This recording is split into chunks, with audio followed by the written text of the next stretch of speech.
Holistic management is a decision-making framework which makes sure that all the decisions that we make are socially, economically, and environmentally sound. So the training that we are conducting here is on holistic plant grazing, which will cover many organizations under PELUM. Some are from Chimanimani, some from Aswingo, some from Atobo, some from Mutare, around Mutare. So I could say most of the organizations under PELUM in Zimbabwe. So the plant grazing workshop is a tool for restoring land under the landscape regeneration. So the training will be about 5 days, and in those 5 days we are going to deal with ecological literacy. That is, you should be able to read the land, the soils, the plants, and the water. You should be able to say, is this land dying or is the land reviving? So that's ecological literacy. And then we use livestock to restore land. And many people say livestock is dangerous, it destroys the land, so we should keep as few animals as possible. In holistic management, it's the opposite. It depends on how you manage the land, the livestock. If you manage them the wrong way, they can overgraze, overtrample, and damage plants. But if you manage them correctly, they can restore soils, they can improve the grasslands, and even restore land. We are doing a practical workshop, the holistic livestock management workshop here at Domboshava.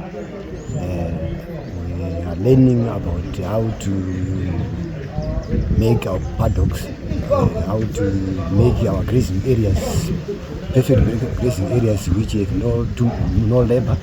So we've got quite much of the knowledge from different corners of the country, because our members who are having are coming from some from Matopo, Victoria Falls, Merengwa, Tare.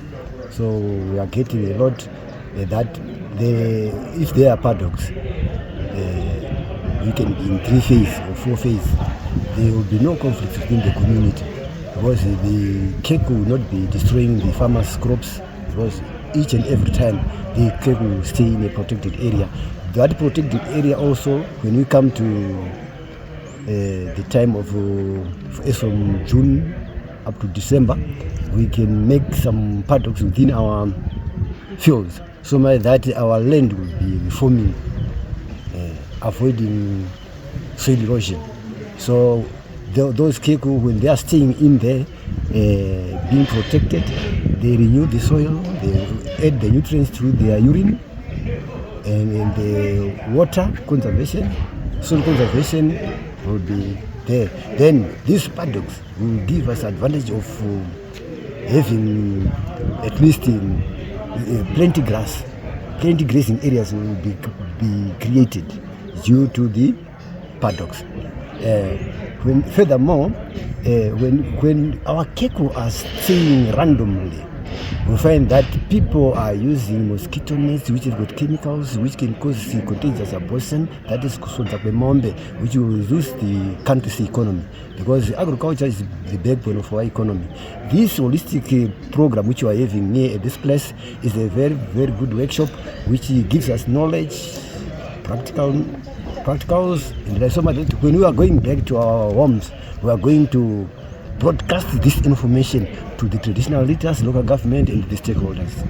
We are doing what we call holistic land and livestock management, to regenerating our land so that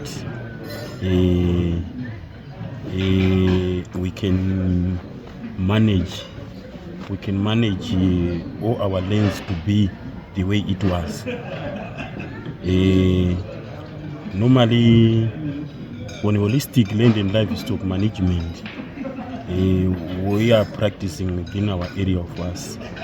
We have got a challenge long ago on our rangeless.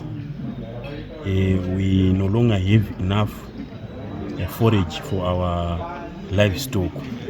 Now, according to this practice, we will see that we are now having enough forage for our cattle, even goats, and all domestic animals we used to keep in our village.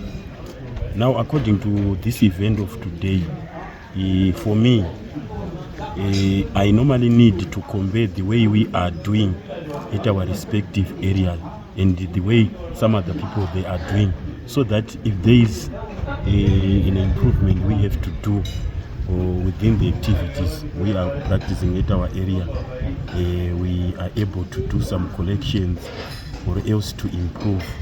So my purpose to be here is just to compare the way we are practicing, because we are already doing it, but not at 100%, but around 80% we can, because we are practicing this holistic land and livestock management year round. Yes, we can see that we may fail some other days to do collective herding due to some challenges. Either sometimes in the area of us there can be a funeral or some government meetings and the like, but normally we are doing it on a great extent, since we are seeing the improvement of our land, so that we will be so that we will see that our forage for our domestic animals is solely enough